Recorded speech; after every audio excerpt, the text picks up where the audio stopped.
aqui.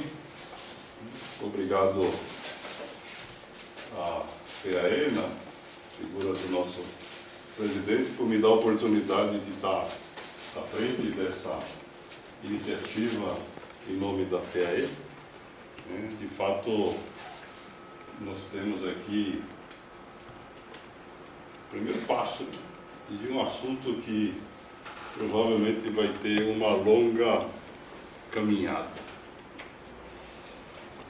Mas eu vou contar essa caminhada no final, tá bom? Bem,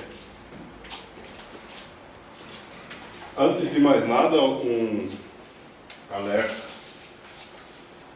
Quando a gente tem um problema e a gente não sabe que ele existe, ele não é um problema. Os problemas mais graves são aqueles que a gente entendeu errado, porque daí a gente age da forma equivocada. Então, o alerta que eu quero fazer aqui é assim, eu vou trazer aqui, boa noite, uma série de informações e conhecimento e provocações, fazer vocês pensarem em coisas que talvez não tenham pensado antes, e isso pode dar alguma dor de cabeça. Claro, quando a gente aprende, a gente sempre melhora, mas quando a gente entra num terreno que para muitos é absolutamente novo, pode haver no começo dificuldades, tá? Então, dito isto, eu gostaria de começar aqui fazendo algumas reflexões com vocês. Toda tecnologia, seja lá qual ela for, ela tem dois lados representados ali pela faca, né, que tem dois gumes.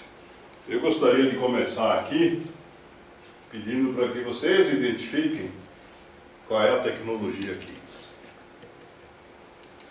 É a mais antiga que a humanidade usa. É a pedra, né? Do lado esquerdo ela está sendo usada para apedrejar uma pessoa, né? E do lado direito a mesma tecnologia, que serve de abrigo, né? Provavelmente para uma família bem grande. Sim. E aqui? Essa é a segunda tecnologia que o homem inventou com a pedra, né? As ferramentas manuais, que se bem usadas são úteis, mas se mal usadas podem machucar, né? E aqui?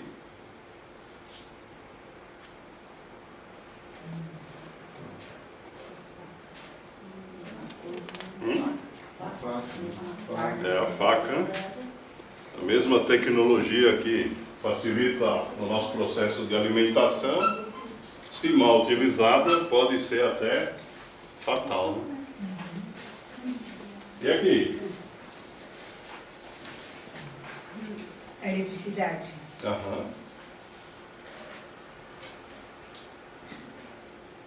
Luz. Isso. Né?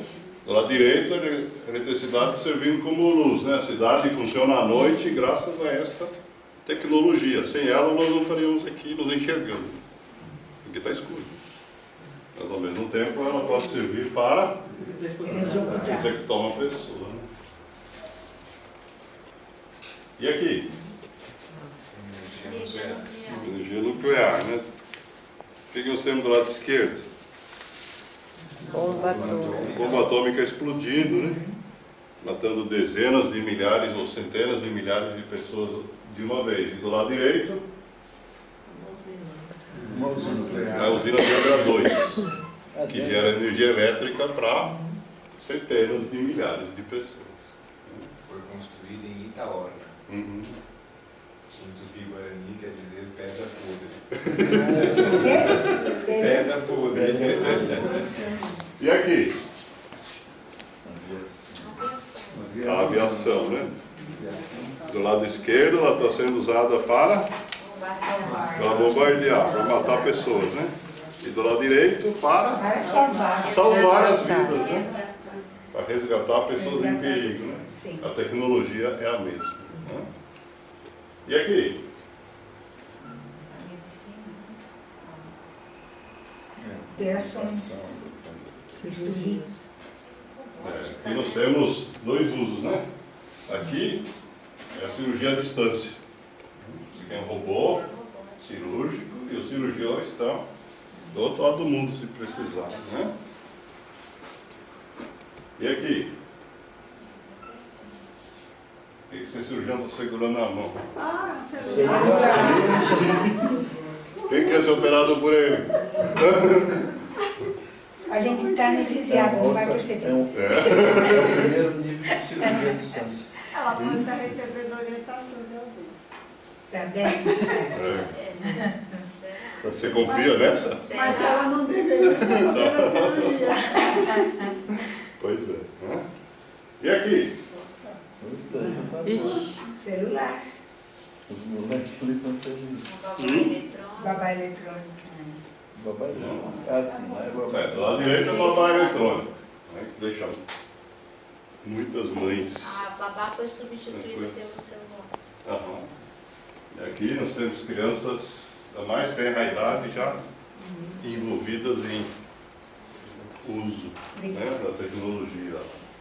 Celular em cima, videogame embaixo. Né? Pera, deixa eu assim. Bom, então tudo isso são exemplos de como que é a mesma tecnologia, a variedade delas, tem dois lados. Né? Nós vamos focar especificamente nessa.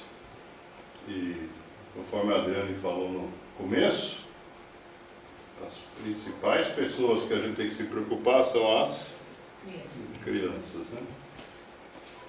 Desde o nascimento. Né? Qual dessas duas situações é melhor? Direita. É? A amamentação exige contato visual, né? Entre o filho, a filha e a mãe. Né? E essa mãe aqui, que nós escolhemos para o banner, para a palestra. Multiuso, né? Né? Multiuso. Vocês repararem aqui a quantidade de detalhes que tem nessa figura? Workaholic. É? Workaholic. Como é que fala? Workaholic? Não, é pior. É, tadinha. É pior. Né? Porque ela está falando no celular, ela está amamentando, ela está trabalhando no notebook dela. Vocês repararam, tem outra criança outra aqui criança É? querendo atenção. chamando. É verdade. Né? Bom, depois a gente pode ir mais a fundo aí se tiver tempo nessa figura. Mas está claro que aqui a gente tem, em todos os casos que eu mostrei, né? Do lado esquerdo um problema e do lado direito um cuidado. Bem, vou passar aqui para vocês uma. Você pode circular aqui?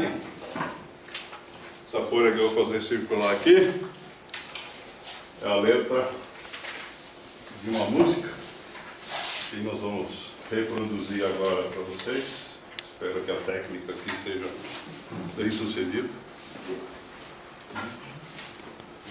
Esse compositor aqui, Richard Melville, conhecido como Moby, produziu uma animação, né, justamente com o objetivo de chamar a atenção para essa perspectiva da sociedade a partir das crianças.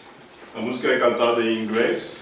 Na folha que nós distribuímos ali, vocês têm o texto em inglês para acompanhar e a tradução em português ao lado.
esse vídeo dá para assistir muitas vezes e continuar percebendo cada vez mais detalhes e simbolismos.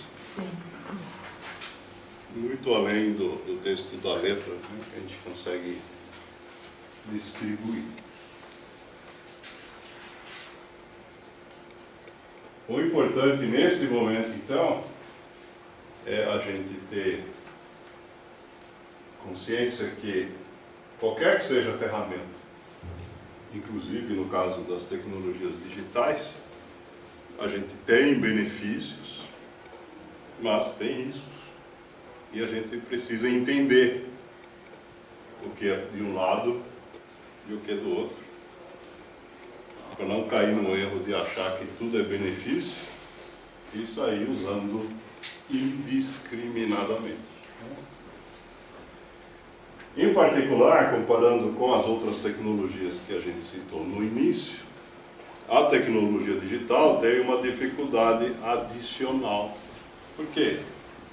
Porque os benefícios que ela traz incluem a possibilidade de superarmos uma série de problemas da humanidade, como disponibilizar conhecimento, etc., para toda a humanidade, né? E, ao mesmo tempo, ela pode reforçar essa tendência de alienação também retratada no vídeo. Essa questão foi identificada pela primeira vez nesse livro, A Sociedade Informática, do Adam Schaff, né, esse filósofo polonês falecido já uns 12 anos atrás. E, de fato, a tecnologia digital é difícil de ser compreendida, principalmente quando as crianças têm mais conhecimento dela, né, na questão do uso, do que os responsáveis por ela. Conseguem ler a fala do homem ali? Ele diz que ele gosta quando o menino fica o dia inteiro no computador sozinho aprendendo. E diz que é um gênio precoce. Caso único na humanidade.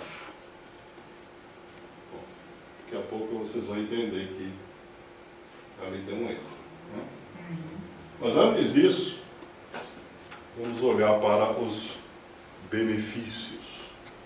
A figura aqui está um sinal de ok, né? Que benefícios vocês enxergam na tecnologia digital? Eu não está dando para ler nada. É? Não, aproxima as pessoas. Ela aproxima as pessoas, né? A gente pode falar com qualquer pessoa em qualquer canto do mundo, né? E mais? Enciclopédia. A disponibilidade do conhecimento enciclopédico. Que mais? Ela potencializa tudo isso, né? Negócios, Negócios, a militância. Que mais? Comércio eletrônico. A saúde, né? Nós já vimos um exemplo. É um monte. Infelizmente, a educação global. A educação, se bem usada, também vai ajudar. Né? A gente fez ali de propósito uma salada de palavras, né, para obrigar todo mundo a pensar. Né? Bom, vocês colocam o tempero. Né? E agora? Quais são os riscos?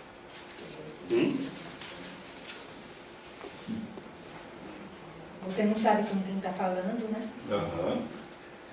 Que mais? Bullying. O cyberbullying, né? Eu diria que da mesma forma que potencializa o lado bom, ela potencializa também, acho que proporcional, na mesma proporção, esse lado negativo, né? Sim, mas a questão aqui é que nós temos algumas coisas que são específicas dessa tecnologia, porque o bullying normal é uma coisa, né? O cyberbullying é outra, né?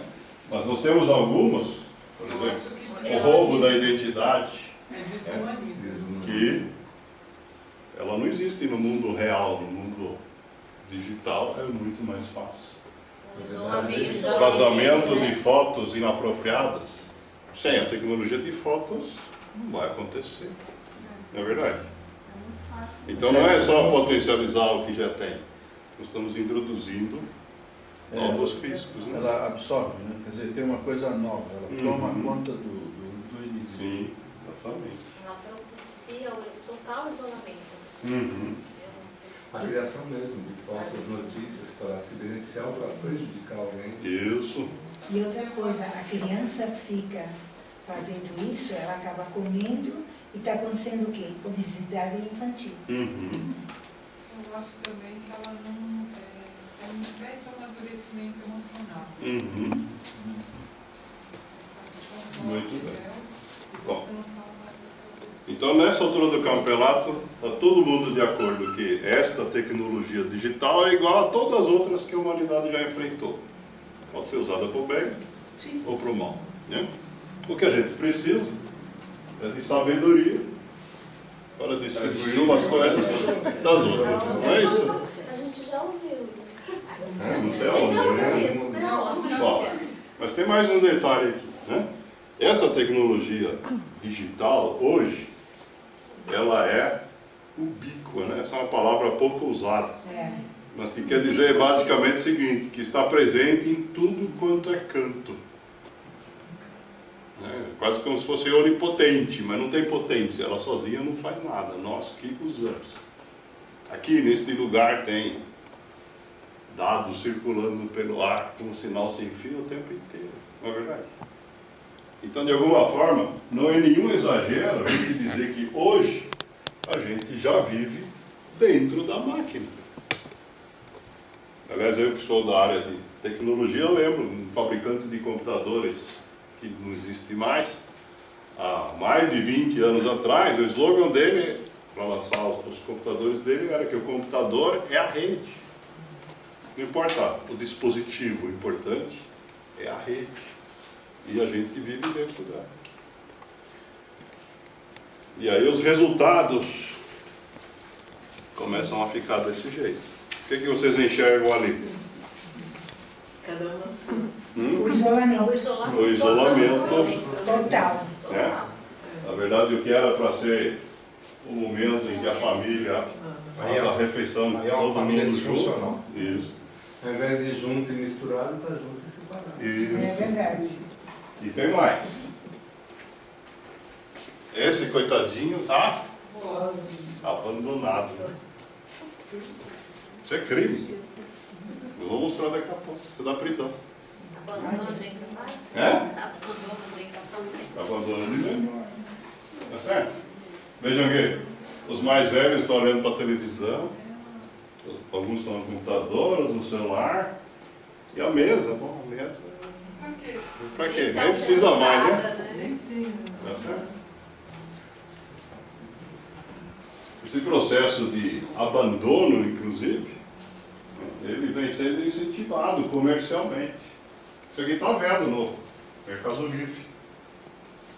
O que é esse dispositivo ali? É um braço que permite que os pais coloquem um celular no berço. É um suporte para Pra ficar. apoio, né? Isso aqui é um arame dobrável, flexível. Permite posicionar o celular ao alcance da vista do bebê. Para quê? Para distraí-lo, né? Para deixá-lo distraído ali, não tem que tomar Sozinho, conta, né? exatamente. Ele fica lá, abandonado. Uma babá eletrônica digital. É. Não é babá. Não, estou dizendo. Toma conta, né? É, uma babá eletrônica digital. Né? Muito bem. Outra situação. A mistura da tecnologia no meio do trabalho. Agora há pouco nós mostramos um pedaço dessa imagem aqui. Né? Certo? E aqui embaixo?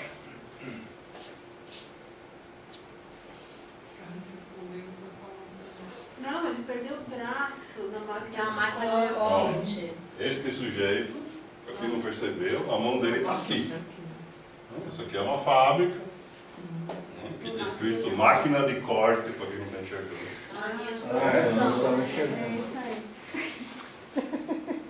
Bom, eu não queria ver isso. Você não queria ver. Mas é um problema. No mundo do trabalho,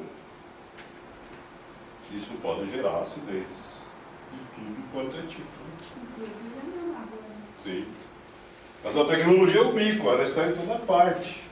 Então nós estamos tendo relatos, tem aí vários exemplos extraídos da imprensa, de pessoas que sofreram graves problemas ou até a morte no momento de lazer.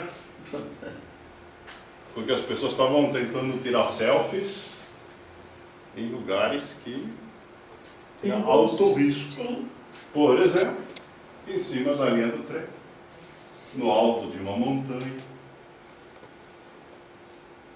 ou na frente de uma montanha russa. Isso não deveria acontecer, né? Mas é essa sensação que a gente fica, né? E no trânsito, então?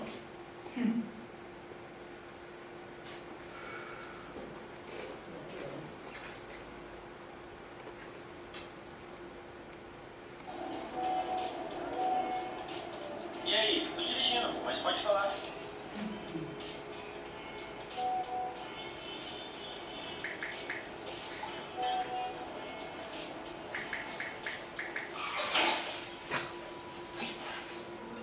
Já é.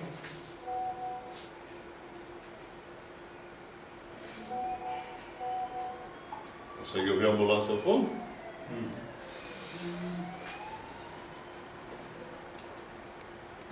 Bom, se a gente não tomar cuidado, vai acontecer isso, né? A tecnologia vai se transformar num poço onde nós vamos cair dentro. Igual está lá no filme. E aí, como membros do Amor Exigente, isso nos lembra uma outra tecnologia que gerou um acidente que gerou o nosso movimento, que fez ele florescer.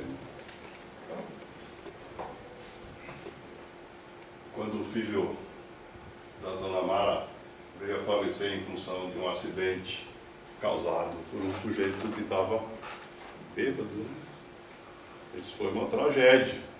Essas tragédias estão se avolumando e nós não estamos dando conta. Nós estamos transformando em estatísticas.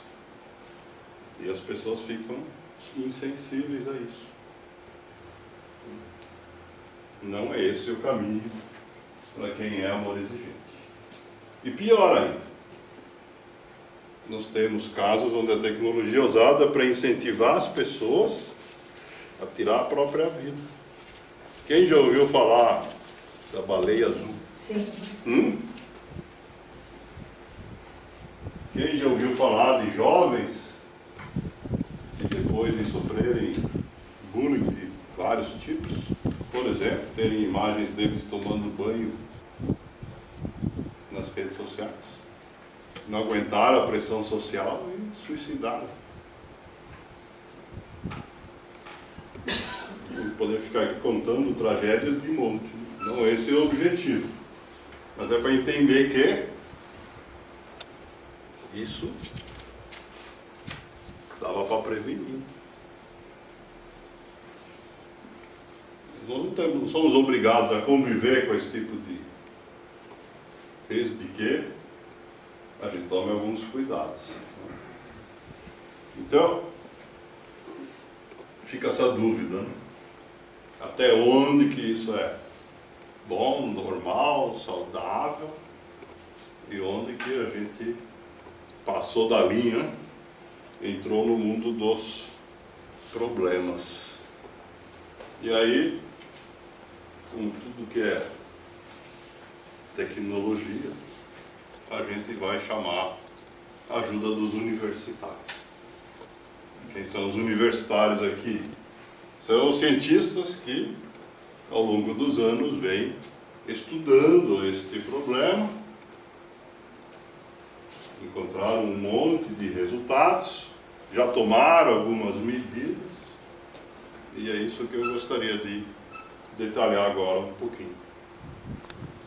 Pois então, está claro que nós temos pessoas que criam um relacionamento com a tecnologia e nós claramente podemos chamar de dependência.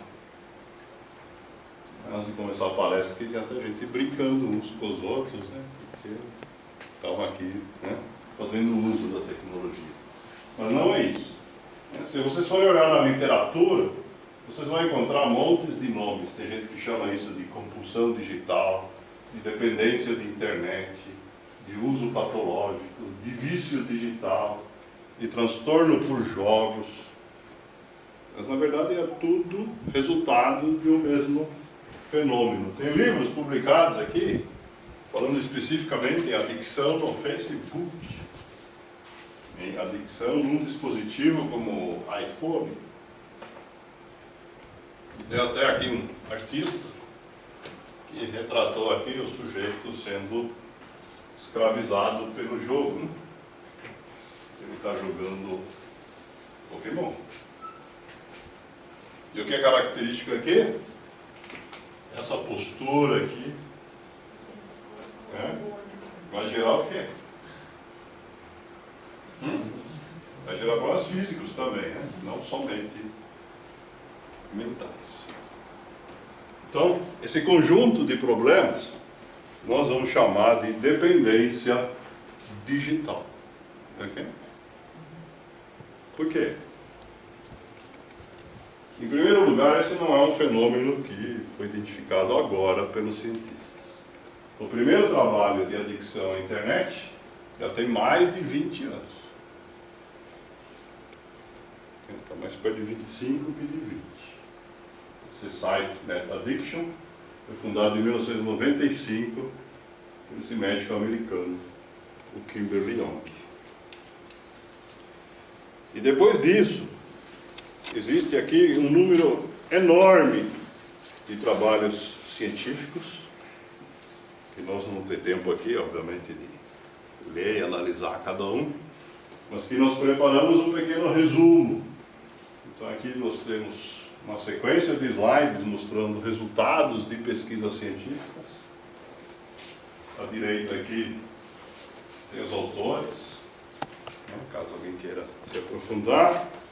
À esquerda nós temos a origem, né, de que país que vem. Para economizar espaço no slide, nós usamos uma abreviatura de 2 letrinhas do país. Então veja, o tipo de interação: depressão materna no nível de moderada a grave, resultando em adolescentes com problemas, déficit no funcionamento da família.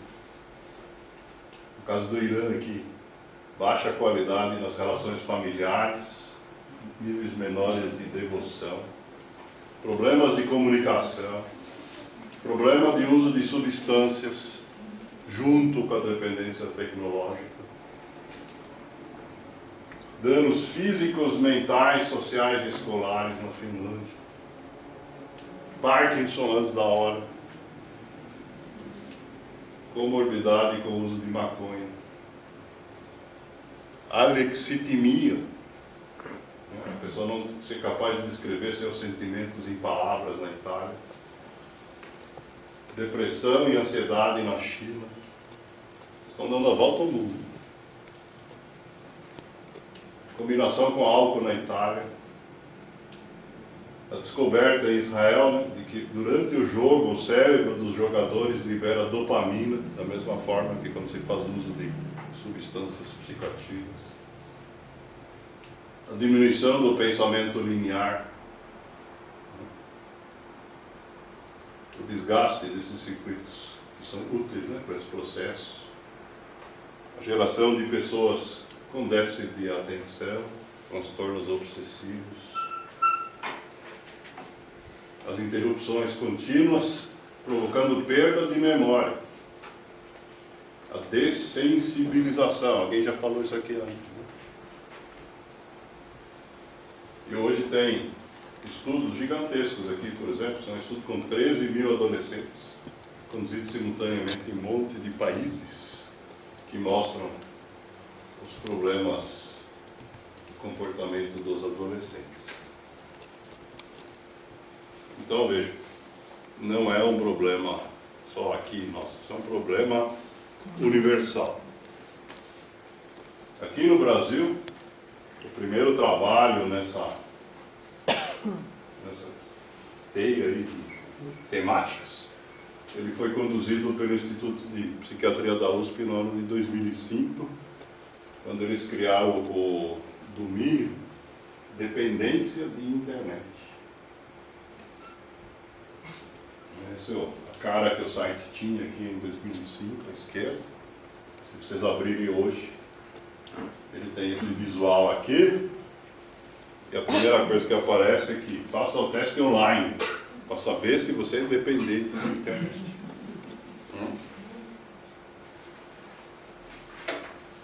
Se fizer o teste é porque é. Porque desconfia que possa ser, né? Ups.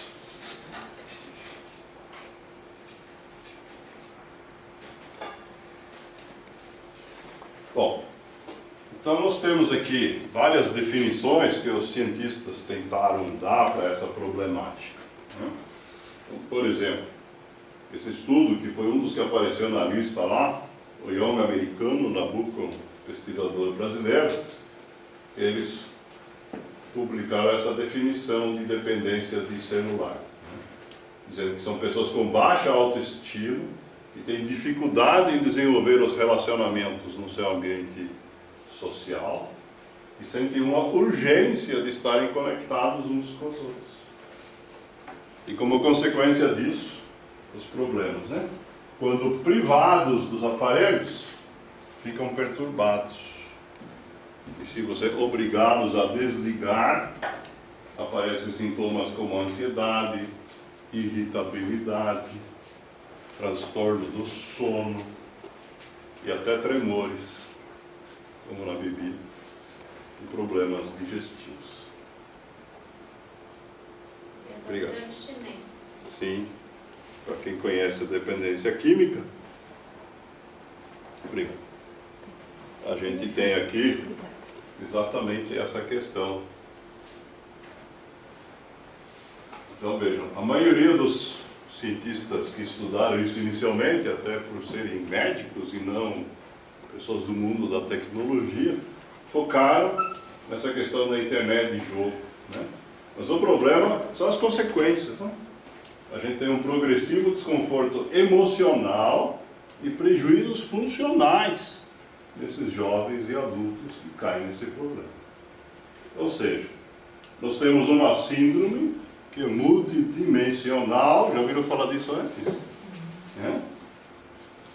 E que leva ao isolamento social, à evasão escolar, à solidão, à depressão.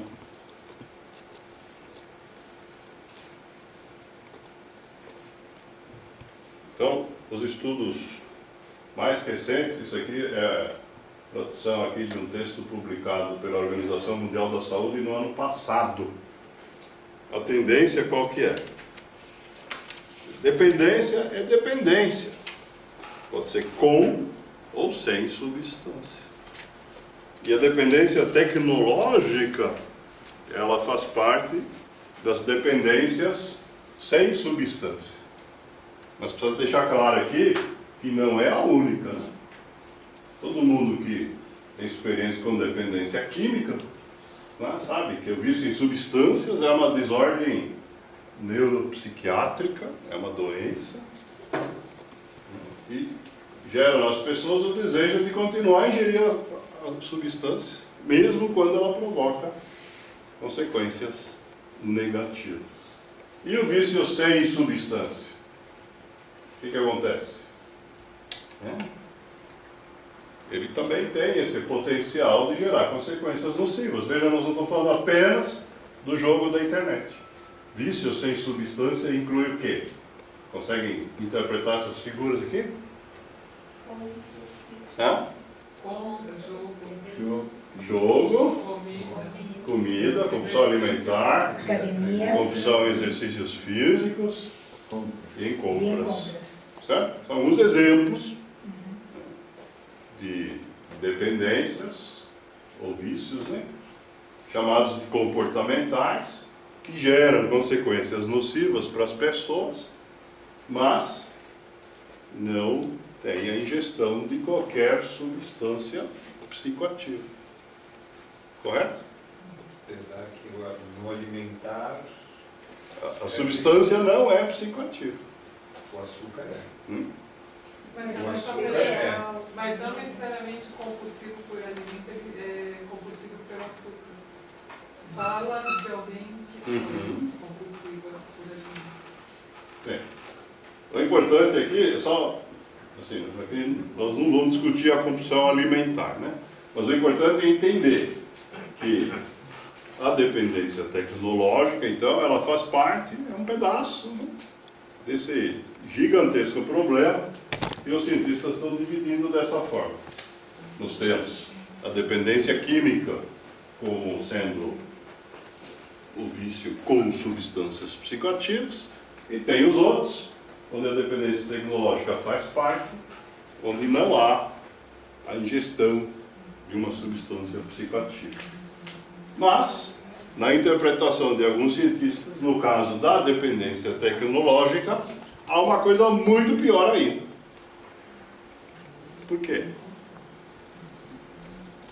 Quando a gente consome o meio digital, aquelas informações, aquelas coisas que aparecem na tela, não importa se está jogando na internet, tanto faz, e que estão sendo adentradas no corpo daquela pessoa, na verdade vão parar aonde? Diretamente no cérebro, no sistema nervoso central. Ou seja, é muito mais rápido que qualquer substância que tenha que passar pelo sangue, pela respiração, ou por qualquer outro caminho até chegar no cérebro. Por isso nós falamos aqui em substância virtual. Esse conteúdo é a matéria-prima, na verdade, psicoativa, que vai desencadear essa relação de dependência. E a internet acaba sendo a seringa, porque é ela que está trazendo aquele conteúdo para dentro. E o perigo aqui é exatamente esse. Porque nós estamos conectando, então, esse universo de possibilidades e de problemas diretamente nos cérebros da gente. E isso pode gerar efeitos negativos.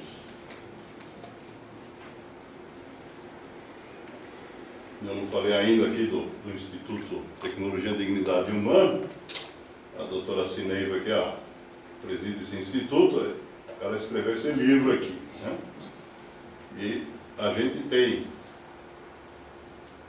dentro do livro aqui, citados estudos que equiparam o efeito desinibidor do uso desse tipo de jogos violentos, por exemplo, com cocaína. Por quê? Existem jogos onde para a pessoa passar de fase depende de quanta violência ela pratica, quantos competidores ela mata. Aliás, são esses que o pessoal mais gosta em geral, né? Mas o efeito que isso produz é a dessensibilização.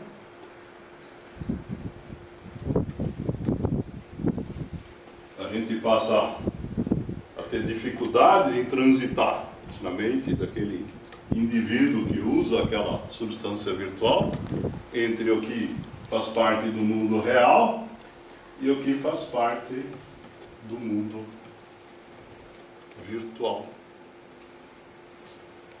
Para complicar mais ainda, os fabricantes de jogos, não só os fabricantes, isso ensina na universidade. Eu conheço curso de MBA em produção de jogos, onde nas disciplinas lá ensina como é que faz para que as pessoas joguem mais tempo o jogo que você está desenvolvendo.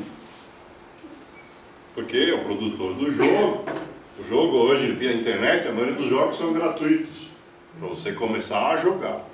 E depois pagando você ganha uma capa para ficar invisível, algum poder especial, consegue passar de fase quando não era para ter passado, começa a usar essas técnicas.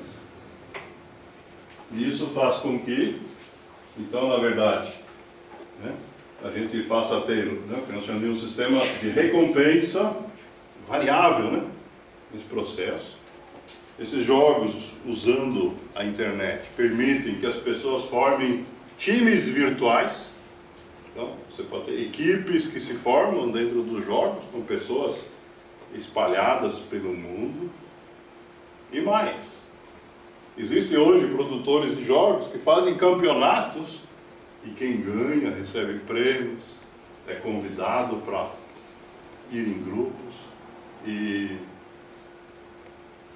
então, são adolescentes que... Eu estive na semana passada em Curitiba, estive na reunião de um grupo lá, e contaram um caso de 2 meninos lá em Curitiba que ganharam numa competição dessas um monte de dinheiro, com 16, 17 anos. E aí eles chegaram à conclusão que não precisava estudar, eles já eram bem-sucedidos. Hoje, 10 anos depois, os 2 estão presos. Por quê? O dinheiro fácil, a compulsão, etc., levou primeiro às drogas, depois ao crime, e o crime levou à prisão. E não são crimes dos mais leves. Então o que acontece? Essa combinação do jogo que a gente já tem há décadas, o jogo eletrônico, com essa interação em tempo real, acaba gerando, aparentemente, um efeito sinérgico que produz uma experiência que é ainda mais adictiva. Esse é o efeito que essa combinação de tecnologias está produzindo. E o que ela faz? Aquele estudo que eu citei lá de 2010 em Israel, foi o primeiro a identificar isso. E quando essas pessoas usam esse tipo de jogos, elas sentem prazer, da mesma forma que quando consomem uma substância psicoativa. Esse estudo chegou à conclusão que a liberação de dopamina começa depois de 8 minutos, se não me falha a memória, de uso do jogo. O que é comparável com o uso de substâncias psicoativas das mais ativas. Então, o que acontece? Não importa como é que o sujeito fez para gerar essa necessidade de dopamina, ela passa a ser real no cérebro dele. E aí a gente tem a dependência instalada. Outra questão que é importante é a gente entender os efeitos no cérebro. Porque quando começou essa questão de se estudar os jogos, etc., tinha muitos cientistas que eram da opinião que isso era um comportamento compulsivo, ou que isso era um transtorno de comportamento, de personalidade. Mas as pesquisas baseadas em neuroimagens comprovaram que o efeito prejudicial sobre o cérebro é exatamente o mesmo mecanismo que a gente já conhece da dependência química. Afeta exatamente as mesmas partes. A substância branca, principalmente prejudicando a capacidade de tomada de decisão, aquilo que fica no lóbulo frontal. Além disso, os estudos mostram que as comorbidades nos indivíduos que apresentam esse tipo de dependência, ela tem a mesma frequência do que nos dependentes de substâncias químicas. As mais comuns, no caso de jogos de internet, são depressão, ansiedade social e o TDAH. Muito bem. Então, esse é um resumo aí do conhecimento científico. Vamos passar agora a uma sessão que nós chamamos aqui de diagnóstico, né? A pergunta era, quando é que passa a linha vermelha, né? Muito bem. A primeira coisa que a gente precisa entender é que esse tipo de tecnologia está criando novas sintomatologias. Já ouviram falar em tecnoestresse? Ó, conhecem esse sujeito? Sim. É? Ele está calmo, tranquilo, não é isso? É? Ou, É? ou, Muito, né? E aqui? A moça chorando, falando com alguém pelo celular, dizendo, olha, eu postei há 5 minutos que estava deprimida e ninguém curtiu.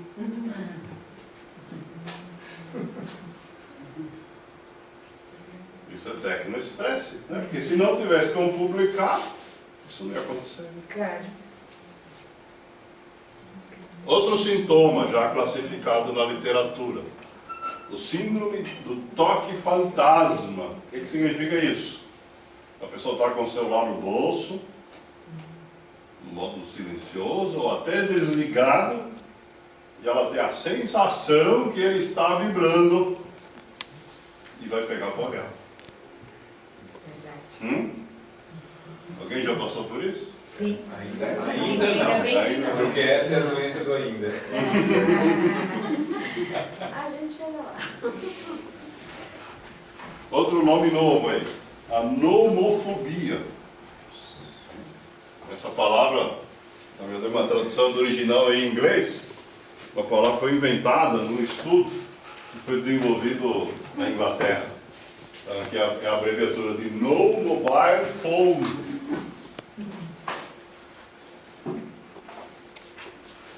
É a ansiedade que é gerada pelo fato da pessoa não ter acesso a um dispositivo.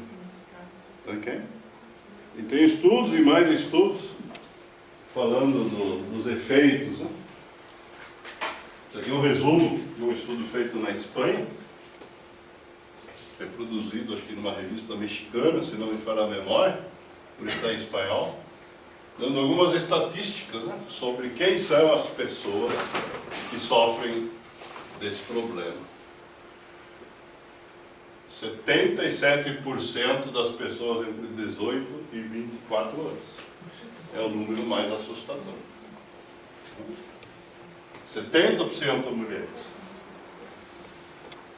Não vou ter tempo aqui de detalhar tudo que está escrito ali, mas a gente precisa entender que estas pessoas viraram escravos da tecnologia. Eles estão sendo dominados por ela. Né? Muito bem.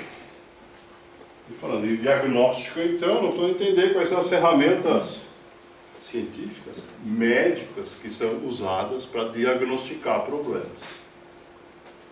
O DSM é o Manual de Estatística e Diagnóstico de Doenças Mentais da Sociedade Americana de Psiquiatria. A última edição, conhecida como DSM-5, por ser a 5ª edição, foi publicada em 2013, em 5 anos, e é um livrinho de meras 992 páginas. Médico é uma profissão fácil, né? Do novo pro mesmo preço. Pois é. Você fala em megabits. Pois é, mas esse é o manual que os médicos usam, né? Os psiquiatras. O DSM-5 trouxe como novidade, há 5 anos atrás, a atenção para o que eles chamam do transtorno do jogo pela internet. Até o DSM-4, nenhuma dessas coisas que a gente falou aqui fazia parte do manual.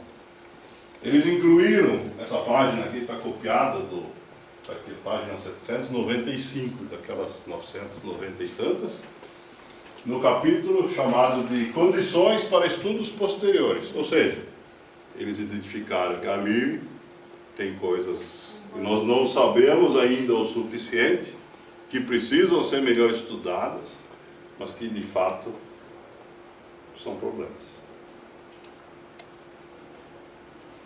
E se a gente vai ler aquele texto lá, eu coloquei em letras maiores para facilitar a nossa vida, eles dão aqui os sintomas e como que identifica isso como um problema. Isso é extraído aqui do DSM-5.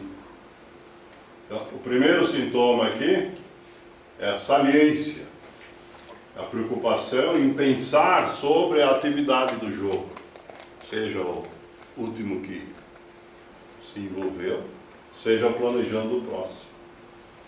A abstinência, sintomas que ocorrem quando o jogo é retirado. A tolerância, a necessidade de se envolver cada vez mais tempo com o jogo para obter a mesma sensação de prazer. A recaída, quando a pessoa tenta parar e volta, ela se frustra e não conseguir controlar sua participação. O estreitamento, que é a perda de interesse em outras atividades, sérias ou não. O uso abusivo. O que significa o uso abusivo?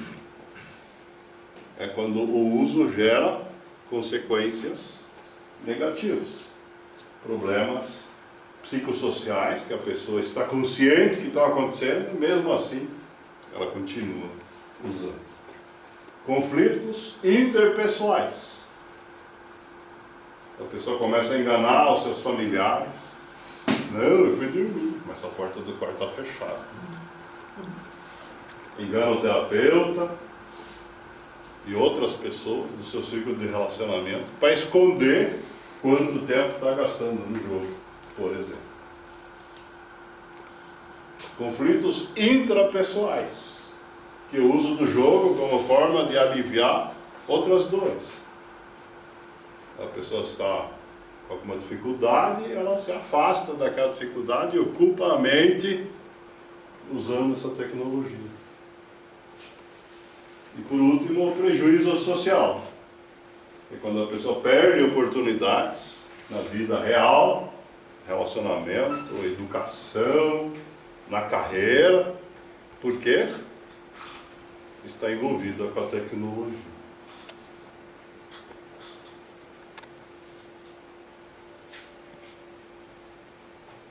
Alguém lembra como é que faz a avaliação do transtorno de uso de substâncias? É praticamente a mesma coisa, né? Só muda umas palavrinhas.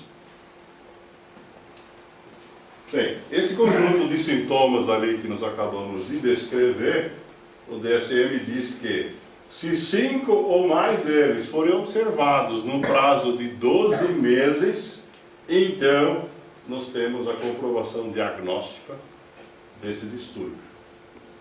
Além disso, o DSM fala, mas não explica, que o distúrbio pode ser leve, moderado ou grave. Ok? Ou seja, não precisa ter acordo com o DSM. Bem, isso tem 5 anos já, né? Vocês já ouviram falar da CID-10, certamente, né? O que é a CID-10? Código Internacional de Doenças. Isso, a Classificação Internacional de Doenças. Quem estabelece essa classificação? A Organização Mundial da Saúde, né, conhecida pela sigla em inglês como WHO, né, para quem sabe inglês, né, a World Health Organization. E por que chama CID-10? Porque ela é 10, é isso? É a 10ª edição. Né? Ela é revisada periodicamente.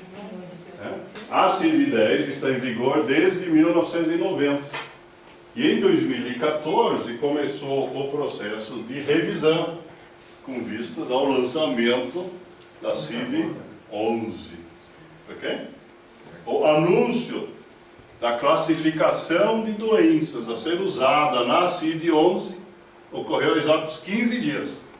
Está aqui o press release da Organização Mundial da Saúde, em inglês, porque ainda não tem em português, anunciando que ela vai entrar em vigor de forma gradativa, né? Porque ela precisa ser traduzida para todos os idiomas do planeta, os médicos precisam ser treinados, os sistemas de saúde, os sistemas de classificação das doenças precisam ser adaptados para essa nova codificação. E ela deve entrar em pleno vigor até dia 1 de janeiro de 2022. Ok?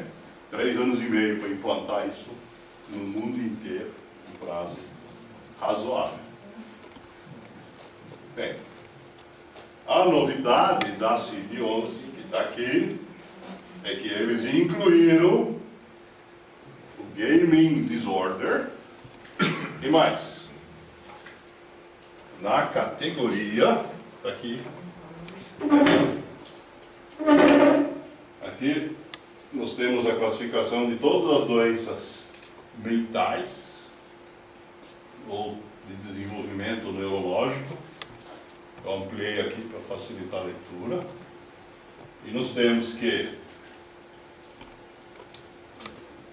o Gaming Disorder faz parte dos transtornos derivados do uso de substâncias. É um subitem desta categoria. Por quê? Reconhecendo todos esses fatos e estudos tecnológicos que a gente mostrou de forma resumida antes. Ok? Para entrar na classificação internacional de doenças é porque a comunidade científica internacional já concluiu que é assim. Né? Isso é extremamente conservador, né? Esse processo de mudança da CID. Começou em 2014 para ficar pronto em 2022. E a próxima provavelmente vai ser só daqui a 2 décadas ou mais, como aconteceu com a CID-10. Talvez a gente possa pensar que eles ampliaram o conceito de substância. Uhum. Quem quiser navegar nessa nova classificação, o link é esse. ICD, né? Classificação Internacional de Doenças. .wgo.in/browse11. E como é que ele caracteriza ali, né, esse transtorno? Eles dizem que ele é predominantemente online e caracterizado por um padrão de comportamento de jogo persistente ou recorrente. Ok? Onde tem principalmente 3 pontos aqui que eles citam. Primeiro, o prejuízo no controle, quando a pessoa não consegue controlar a frequência, a intensidade, a duração, quanto tempo fica jogando, que horas que para e em que contexto. Quando a pessoa joga mesmo quando ela está num contexto que é inapropriado. Por exemplo, sentado numa cadeira escolar. 2. O crescimento da prioridade dada ao jogo, passando a ter precedência sobre outras atividades da vida e outros interesses da pessoa. E por último, a continuação ou escalada no uso, apesar da ocorrência de consequências negativas. Então é uma definição muito mais simples que a do DSM, que capta os elementos essenciais. Então veja, eles falam que o padrão de comportamento tem que resultar em prejuízo significativo, seja na área pessoal, familiar, social, educacional, ocupacional, ok? E o uso ele tem que ser contínuo ou episódico, mas recorrente. E se tudo isso ficar evidenciado num período de pelo menos 12 meses, então passou a linha vermelha. Mas, se os sintomas forem severos, os psiquiatras podem dar esse diagnóstico antes de 12 meses de presença dos sintomas.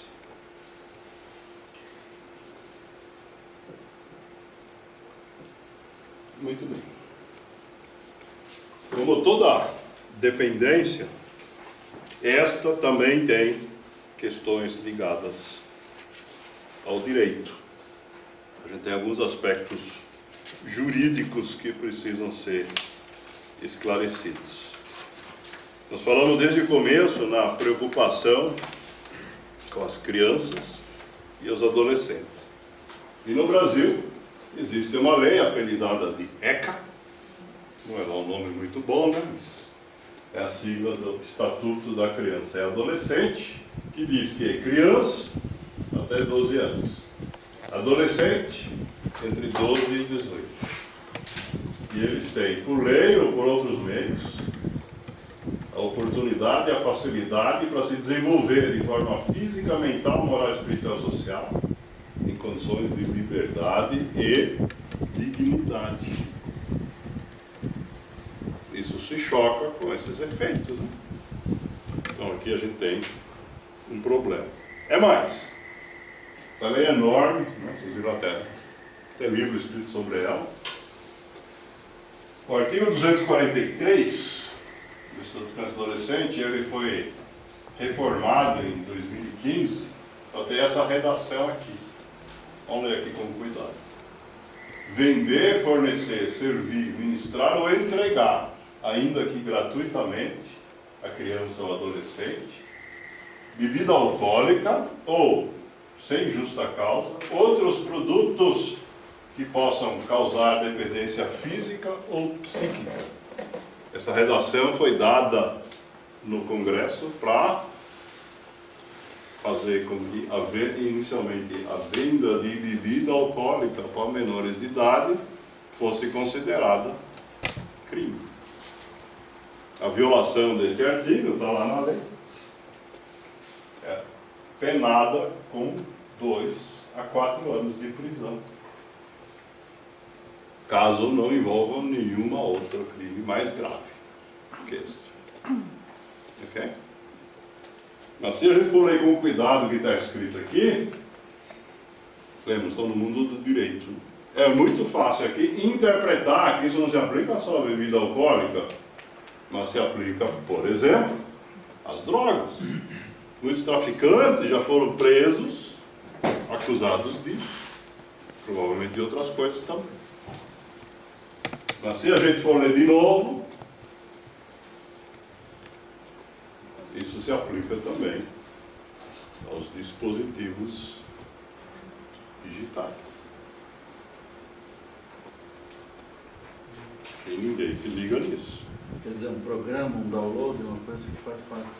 Exatamente. Aí Então, todo mundo preso agora. pois é.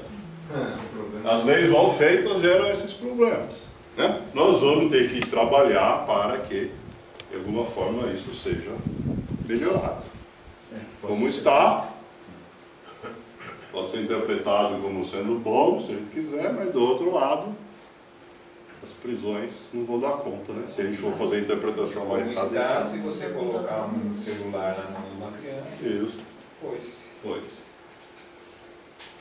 Outra lei importante no mundo da internet é a lei que é conhecida como o Marco Civil da Internet.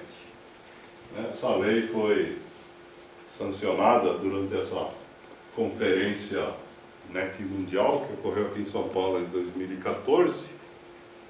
Eu tive a oportunidade de instalar. Essas fotos são minhas, tá? Não são da imprensa. Essa lei foi regulamentada, foi o último decreto que a Dilma assinou antes do impeachment. A regulamentação do Marco Civil da Internet. O que faz o Marco Civil? O Marco Civil, na verdade, ele define os direitos e obrigações dos cidadãos no mundo da internet. Então, por exemplo, no artigo 29, ele diz que todo usuário terá livre escolha no seu terminal, seja lá qual for, para o exercício do controle parental de conteúdo, que seja entendido como impróprio para uso por menores. E aqui a gente começa a perceber que nós temos um buraco de conhecimento, porque, você sabe, né? Eu trabalho com tecnologia desde os meus 16 anos. Já faz muito tempo. Tenho muitos amigos nessa área. E aí eu saí perguntando, quem já deu o celular para o seu filho? Todo mundo, praticamente.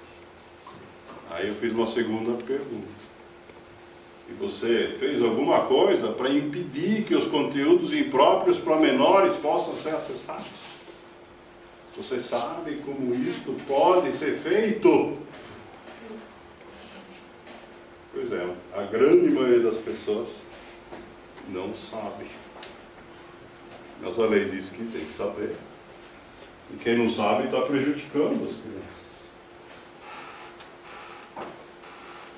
Esse mesmo artigo segue com um parágrafo único, dizendo que é responsabilidade do poder público, em conjunto com os provedores de conexão, das aplicações, da sociedade civil, promover educação e fornecer informações para que este uso seja baseado em boas práticas. Ou seja, a lei diz que a educação digital é responsabilidade de um monte de gente. Não é só do governo. Okay? E só para dar um exemplo, eu tenho aqui alguns slides de um membro da sociedade civil que vocês devem já conhecer, já ter ouvido falar. A Sociedade Brasileira de Pediatria. Eles publicaram há 2 anos atrás este manual de orientação sobre saúde de crianças e adolescentes na era digital. Okay?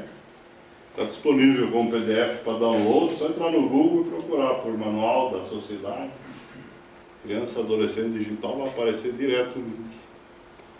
Okay? Esse manual não é muito grande, tem umas 20 páginas. É dividido em recomendações para os pediatras, para os pais, para as crianças e assim por diante. Eu peguei aqui algumas das recomendações que são dadas aos pais. Achei que eram as que mais estavam próximas da gente. Então fala aqui, por exemplo, na limitação de tempo proporcional à idade e ao desenvolvimento. Nós não temos tempo aqui de ler todas elas, mas, por exemplo, adolescentes não devem ficar isolados nos seus quartos. Essa é a recomendação dos pediatras. Crianças com menos de 6 anos para ser protegidas da violência virtual, porque eles não conseguem distinguir do mundo real. Limites de horários. Monitorar o que estão acessando. Orientar sobre com quem estão conversando. É muito fácil alguém do outro lado lá, uma conversa pela internet, se passar por quem não é.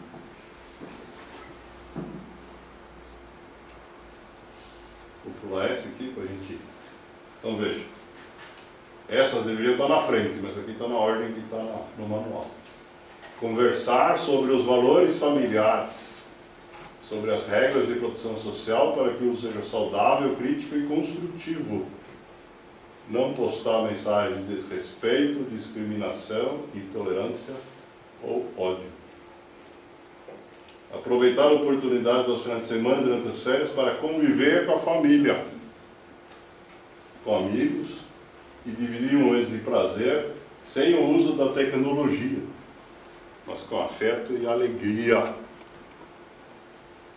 Resumido na palavra desconectar.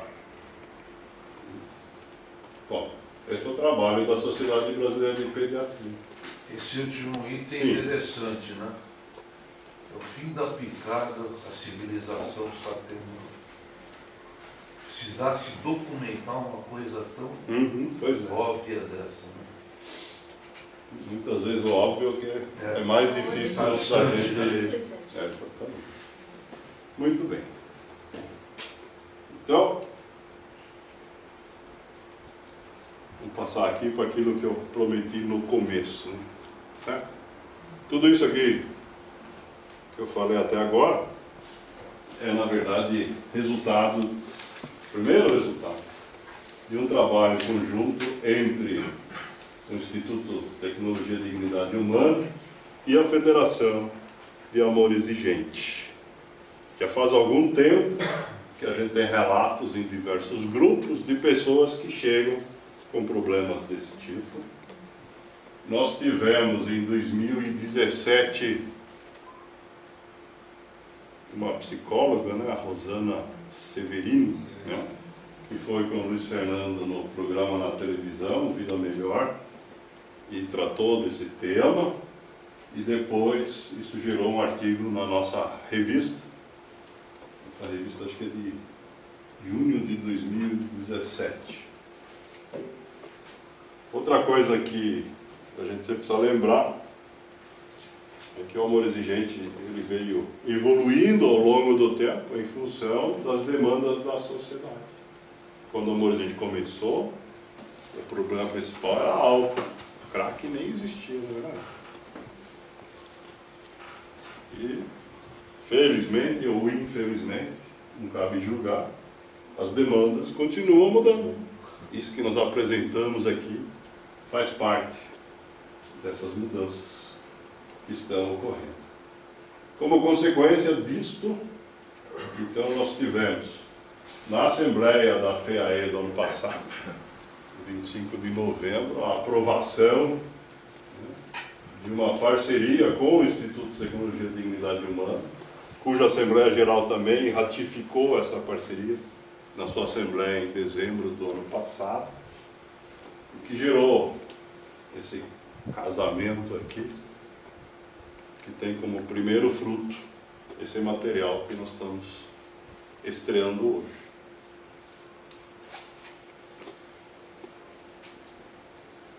Antes da gente entrar mais em detalhes do que nós estamos fazendo e ser feito, eu queria aqui fazer vocês relaxar um pouco, mas sem sair do tema. Esse vídeo que nós vamos mostrar agora, ele é a representação de uma composição chamada Desconecta, lembra dessa palavra lá no manual da Sociedade de Pediatria? Isso, na verdade, foi feito até antes do manual ser publicado. O Instituto de Tecnologia e Dignidade Humana encomendou a um compositor a criação de uma música. Vou passar aqui para todo mundo ter a letra.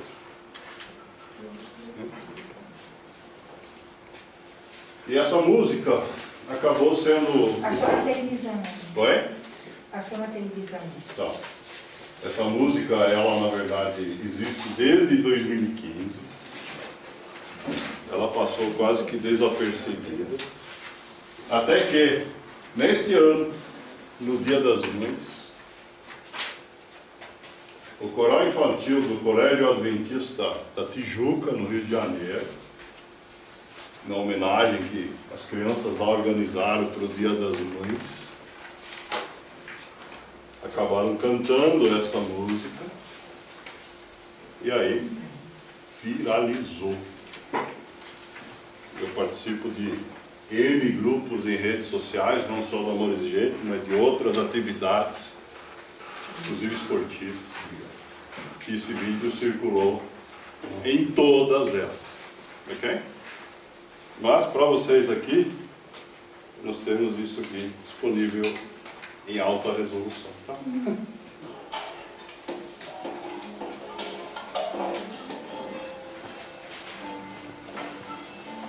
Deu para todo mundo?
Diante desse quadro, a gente trouxe aqui uma reflexão de um historiador,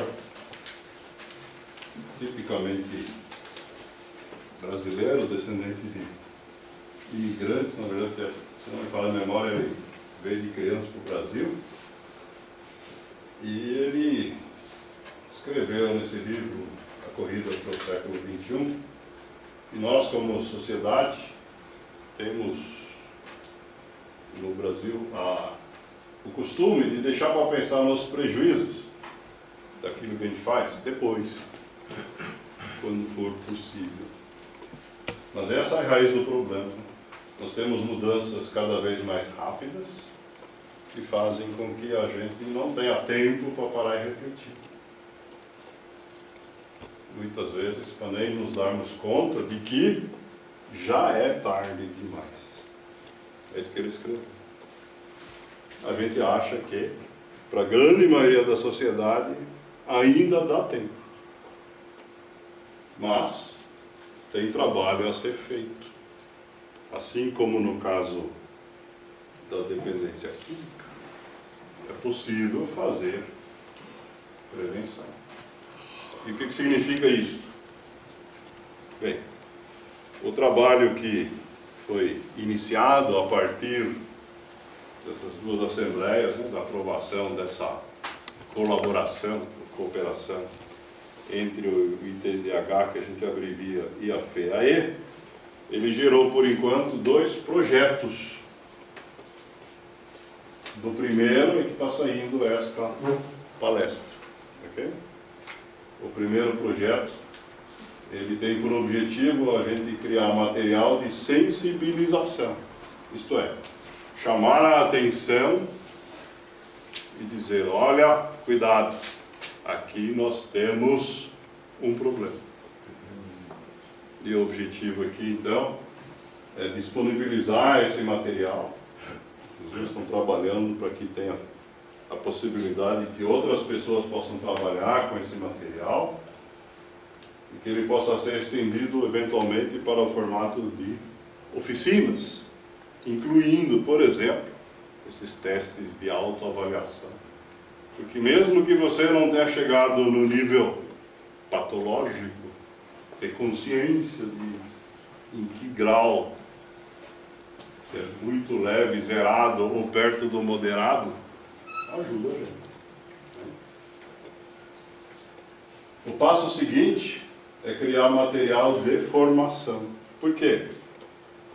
Ao longo da apresentação aqui nós falamos de um monte de temas que vão desde aspectos neurológicos, passando por questões comportamentais, passando por questões legais, passando por questões de conhecimento da própria tecnologia, nos programas do celular, mas quem é que sabe controlar direito aqui a sua privacidade no Facebook? Alguém quer vir aqui na frente explicar? A maioria não sabe. Como é que vai orientar as crianças, os adolescentes a fazer direito, se não sabe? Então a gente tem aqui, na verdade, um conjunto gigantesco aí de oportunidades de disponibilizar novos materiais aí para serem trabalhados. Claro, cada um depois vai escolher o formato, quais desses temas são mais importantes, né, conforme o ambiente, o local, os problemas, etc. O objetivo qual que é? O objetivo é auxiliar para que os benefícios sejam maiores que os riscos, que foi aquilo que nós avaliamos no começo. Isto é, a prevenção passa pelo domínio correto da tecnologia. O que significa que o uso tem que ser saudável, tem que ser seguro, tem que seguir a ética que nós estamos o tempo todo. E isso tem que ser em todos os lugares e durante todo o tempo. Porque a rede, nós vivemos dentro dela e ela está disponível o tempo todo. Bem, só para apresentar aqui esse trabalho, eu estou apresentando aqui para vocês, é resultado aí do trabalho dessa equipe, que se formou com base nesse convênio, onde eu fui indicado pela FEAE, pelo lado do Instituto, tem a doutora Cineiva, autora desse livro aí, presidente do Instituto, e tem a doutora Roseli Lacerda, que alguns de vocês já viram falando no Congresso do Amor Exigente de 2015 em Curitiba. Ela foi palestrante, né? Ela é especialista em neurobiologia. Não sei quem esteve lá, talvez se lembre pelo menos do assunto. Então, é isso que nós preparamos para hoje, né? Ainda com um tempinho aí para a gente debater, responder perguntas e fazer comentários à vontade.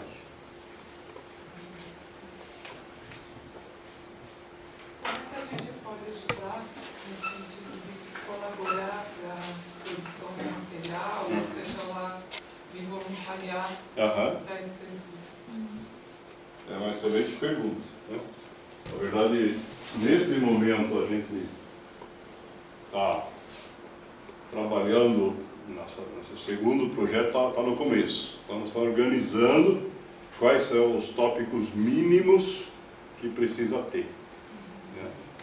E nós vamos depois circular isso. Nós temos já diversas manifestações, tanto de voluntários do Amor Exigente, como de outros profissionais que disseram que querem colaborar, né? E nós vamos circular aí, nós vamos formar um time com aqueles que de fato assumirem uma tarefa, né? Se tiver outros temas relacionados que não estiverem na lista, também são bem-vindos, né? Mas a ideia é que isso seja desenvolvido de forma colaborativa. Uma iniciativa muito bem-vinda, porque é um momento bem propício, né? E que em todos os lados isso acontece. Eu tenho 6 netos e 4 são de 7 anos para baixo. E muitas vezes o laptop, o tablet são uma babá eletrônica, né? E é muito importante a gente começar a ver de uma maneira assim, como usar saudavelmente, né? Ainda bem que eles usam bastante a avó para jogar bola, para conversar. E agora vão fazer isso mais assiduamente ainda, sem me cansar, né? Porque senão eles vão correr para o aparelhinho, né?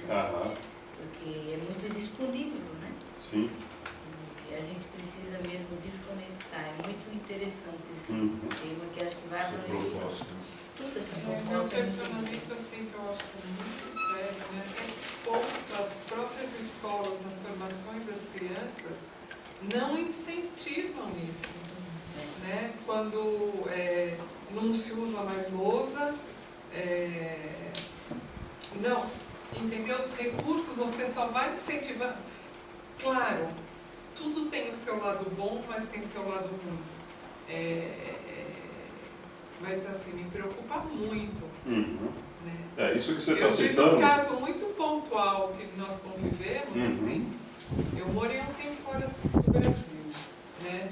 E já tinha celular, mas o celular não entrava na classe. Ele não entrava na classe. Tinha um armário, uma caixinha, cada aluno deixava no seu, ou a professora tinha um cesto na mesa, se deixava lá o celular, ponto e acabou. Aconteceu na mesma classe da minha filha aqui. O pai foi processar a escola porque ele precisava se comunicar com o filho. Gente, né? Até que ponto, então, essa desinformação não proporciona esse comportamento Com agressivo? certeza. De fato, o problema é pior ainda. Lá no Paraná, né, o Instituto de Tecnologia e Dignidade Humana, ele tem outros acordos de parceria. Alguns deles são com escolas grandes, inclusive a maior escola estadual do Paraná, e com algumas escolas privadas. E isso que você estava falando, a gente estava discutindo isso na semana passada, é assim, tem algumas escolas que elas fazem da tecnologia como se fosse nós usamos um termo espiritual, como se fosse um ídolo, né? Porque elas vendem para os pais a imagem, não, aqui não precisa mais livro, aqui nós vamos dar um tablet para as crianças, e todos os livros, todos os materiais, tudo vai estar lá dentro. Como se isso fosse resolver o problema da educação. Como se isso fosse evolução. Exato, como se isso fosse a solução dos problemas da humanidade. Mas isso acontece aqui em curso universitário? Acontece em um monte de lugar. Sim. Agora, Roberto, essa questão... Só completar, né? Então, veja só, a gente tem esse pai que você citou, né, que foi processar a escola. Eu pergunto, quando algum de nós foi para a escola, o pai ligou no celular da gente para falar com a gente? Não, no horário de aula. No horário de aula, né? Nunca. Não tinha celular, né? Não tinha celular, acho que mandava ligar. Então, percebe? Esse é o descalabro que gera, na verdade, isso é uma manifestação de ansiedade, né, daquele responsável por aquele aluno que não consegue aguardar o final do horário escolar para rever ou voltar a ter contato com seu filho. Isso. Então, olha só, né, para fazer analogia aqui, outra questão que eu queria chamar a atenção aqui, né, qual é a coisa que na letra da música, vocês ouviram a música com a letra na mão, né? O que mais chama a atenção? Do tempo que se gasta ali, tá certo? E isto é, para quem é do amor exigente, espiritualidade das mais puras, né? Por quê? Qual é a coisa mais espiritual que nós fazemos no amor exigente? E que é feito o tempo inteiro? Ouvir. A gente faz enquanto ouve e enquanto fala. Nós estamos doando o nosso tempo um para o outro. É a coisa mais preciosa que a gente tem. E é isso, né, que as crianças da música nos está pedindo para que a gente compartilhe com eles, né, o arquivo mais precioso, né, na letra da música, né? É o tempo. Pode falar assim. O que me veio à mente, eu quero perguntar a você, do ponto de vista de visão e de trabalho, é o seguinte, é que dessas etapas de trabalho que está sendo apresentado, essa etapa da sensibilização me parece a essencial, porque aqui mesmo já se provou isso. Você expôs o assunto e todos estamos ansiosos em se mexer, só com a sensibilização. Então a sensibilização ela gera uma demanda de mercado do assunto e gera uma pressão por qualidade do resultado desse trabalho, né? E aí que eu vejo como é que chegar, porque se isso chegar num prazo de 2, 3 meses a todas as reuniões do amor exigente, na semana, no momento seguinte, você vai ter uma demanda sobre o assunto, sabe, materiais, palestras, ensino, gente indo nas escolas, reclamando com a liberação de celulares. Impressionante, eu acredito, isso é a minha crença clara nisso. É uma mera consequência de um ato bem firme. Mostra que tem um nó na tua frente, ou tem um buraco, ou tem uma doença contagiosa. Sim. Nós não corremos para nos vacinar? Qualquer boato, está todo mundo lá na fila. Então, isso pode ser explorado, a meu ver. Eu não sei como vocês estão pensando sobre esse contexto. Sim, a ideia é exatamente essa. A única coisa que eu acho que a gente está um pouco menos otimista que você é na questão do timing. Porque a gente não vai, é assim, né? Esse trabalho de sensibilização, né? Nós temos essa apresentação, A gente está trabalhando no texto, nos materiais complementares, e creio eu que mais 1 ou 2 meses a gente deve ter um kit que dê para fazer uma videoconferência com voluntários que queiram levar isso para outros eventos, outras reuniões, etc. Certo? Agora, a segunda parte, que é a demanda de material de formação, assim, sendo otimista, a gente vai ter isso para o ano que vem, porque infelizmente nós somos todos voluntários e a capacidade que a gente tem de dedicar tempo não vai permitir que em 2 ou 3 meses a gente tenha isso tudo pronto. Então, eu gostaria de deixar isso registrado. É o seguinte, a gente tem que começar pela raiz. A raiz do problema é o quê? O celular, o tablet, que são os mais comuns para as crianças e os computadores. Dentro da geração do manual do aparelho, uma lei que obrigue o manual do pai ou do gestor da criança. Gestor pode estar sob tutela, gestor pode ser o gestor da criança. Então, manual do gestor infantil, para que isso seja anelado em forma de lei. Quer dizer, o pai só não fez porque não sabia, não é que não sabia, não quis ler e não prestar atenção. E como nós somos sempre o que faz igual ao outro, né? Se o pai do vizinho fez, por que meu pai não fez? Né? Então vai criar uma animosidade positiva e assertiva para resolver o problema, né? Eu vou deixar isso registrado. Muito obrigado. Sim, isso que você está falando, na verdade é uma dimensão do trabalho que a gente não focou ainda, né? Mas que acontece no caso do amor exigente com a dependência química, né?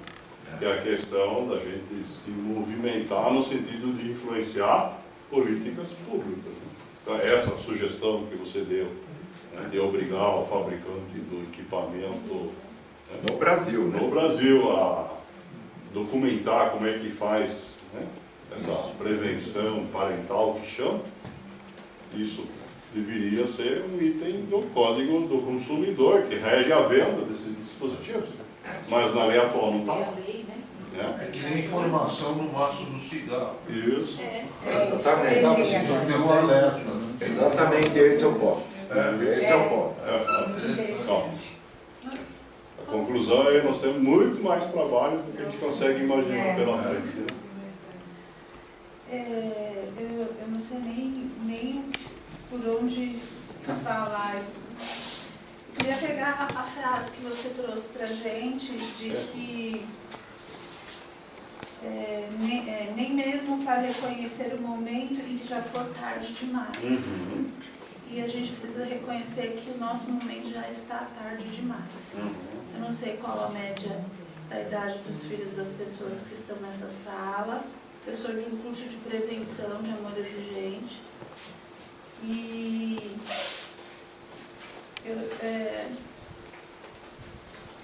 tá tarde demais pra gente, tá muito tarde.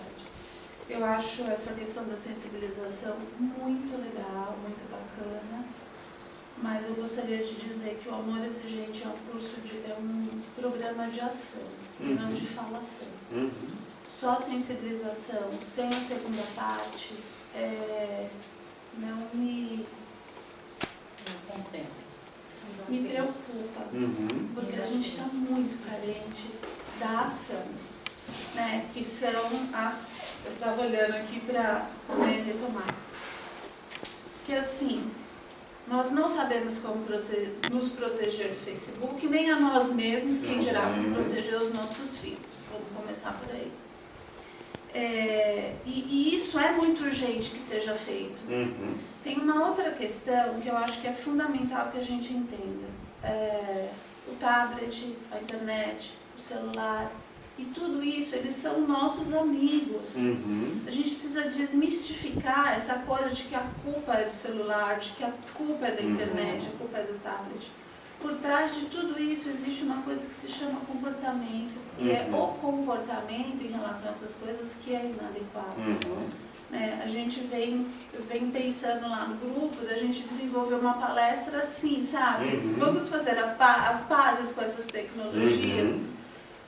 tem um monte de coisa ruim, mas em que ela pode nos ajudar, né? Então, eu sou péssima de tecnologia, essas coisas todas, mas, por exemplo, eu sei que existe uma agenda que pode ser compartilhada entre as pessoas da família, né? Existem outros recursos que podem ser usados a nosso favor, né? Não adianta a gente só fingir que ela não existe, que ela, né, os nossos filhos usam, a gente usa, as escolas estão usando. Mas como fazer as pazes com isso tudo? Como nos proteger? Né? Nós precisamos de coisas práticas.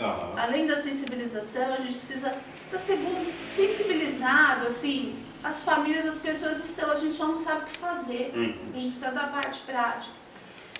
E eu penso que isso não precisa, a urgência é tanta, Roberta, tanta urgência, que talvez isso não precise começar assim, de uma maneira maravilhosamente, como é que fala? O ótimo é o inimigo do bom, né? A gente precisa começar. E à medida que, né, com essa parte prática, com essas palestras de como nos proteger, como fazer, do como, da ação. E à medida que isso for acontecendo, e talvez uma parte dessa palestra seja uma partilha, isso vai nos trazer material para que a gente possa ir fomentando todo esse programa. Isso vai ser viral. Eu não tenho a menor dúvida de que seja viral. A média de idade das pessoas que frequentam, dos filhos das pessoas que frequentam os nossos cursos, desde os pequenininhos até, se a gente tem muito pai de adolescente, de jovens, tipo, entrando no mercado de trabalho e tudo, a gente tem muita dificuldade com tudo isso. E não somos um grupo que tenha problema instalado de substâncias, de álcool e drogas e tudo. A gente tem falado muito das questões de suicídio e de como o bullying, né, o bullying virtual, né, de como tudo isso está acontecendo e tudo, e do quanto a gente perdeu, né, porque essa história de que vamos ensinar os filhos a se proteger, a não publicarem fotos assim, a gente morre de falar. Aí um belo dia você acha o Facebook aberto e está lá, porque eles se acham super pessoas. Né? E aquelas fotinhos lindas que a gente publica na internet do Dia das Mães, com o uniforme das crianças lá exposto. Né? Ai, meu filho cantando, olha que bonitinho eu recebi. A gente está exposto a tudo isso. Eu acho que é fundamental que a gente parta para a ação. Com certeza. Né? Ainda que não seja de uma maneira perfeita, né? Com toda a potencialidade que esse projeto mostra ter, mas que a gente comece... É uma ótima sugestão, né? Liberar materiais, mesmo que sejam rascunhos, né? Vamos que já construir tenha, junto, porque isso tem que vir. E a outra coisa que você me fez lembrar com a tua colocação, é assim, nós falamos antes em idolatrar, tá certo? A gente também não pode demonizar, por dois motivos. Um, nós já falamos aqui, os benefícios são reais, tá certo? A outra questão... Existe mesmo? Desculpa, a outra questão, existe. Você não viu os slides que eu projetei? Como é que seria isso sem tecnologia? Sim. Não teria como, tá certo? Então, se você achou legal a palestra, tem benefício, né? Pelo menos os slides, não sei, o que eu disse, não sei, mas a projeção depende disso, né? Agora, a outra questão, e aí vai para o lado que você fugiu, que é o lado patológico, e que é uma outra dificuldade que nós vamos ter que trabalhar, é a seguinte: quando nós falamos em dependência química, em transtorno de abuso de substâncias, o objetivo de quem entra em recuperação, que está na sobriedade, é a abstinência. Tá certo? Sim. Agora, no caso dos dispositivos digitais, não dá para pregar a abstinência. Porque nós vivemos dentro deles, lembra?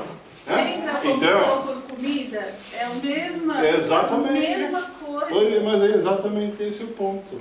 Então, da mesma forma como precisa de disciplina para fazer dieta, nós vamos ter que fazer dieta de uso da tecnologia. Sim. Se a gente não quiser engordar com ela, como alguém falou antes. Levar a sério aquela máxima, tudo me é listo. Mais alguém? Eu acho que é bem isso mesmo que você falou. Porque, assim, a questão não é o aparelho, não é o objeto. Assim como eu acho que o problema não é a droga, mas assim, é o comportamento diante dele. Né? Então, eu acho que é basicamente isso. É só para... educar o uso, né? Educar o uso. Roberto, eu vejo da seguinte forma, tudo que foi falado ali é isso aí. A tecnologia está aí, ela vai abrir mais ainda, não tem como, entendeu? Ela é o mal necessário, entendeu? As empresas, eu entrevistava, na empresa que eu trabalhava, eu entrevistava os menores aprendizes. Tá? E a tutora do RH, a primeira coisa que ela ia falar assim, tem que conhecer tecnologia, senão vai dançar, não vai passar. Entendeu? E então você já vinha, né? Você já vinha com aquela situação formada lá do RH, que quem entrar, que quem vir do menor aprendiz vai ter que ter a tecnologia no campo dele. Então, foi a palavra aí.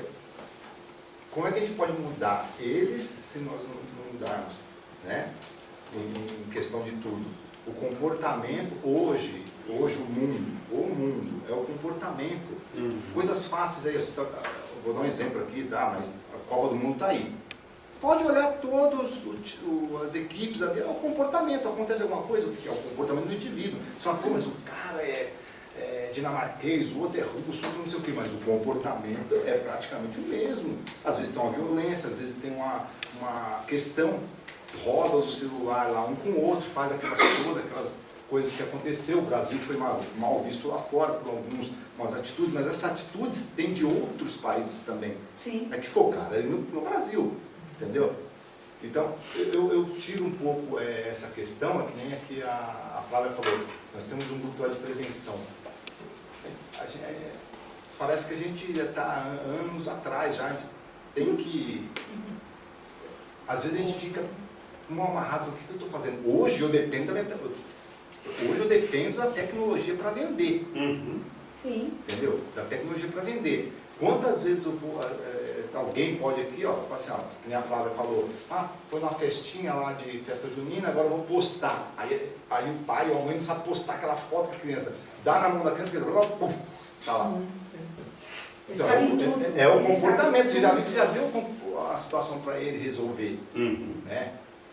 Então, eu acho que as pessoas fariam isso com o seu carro, com as suas facas de fazer churrasco.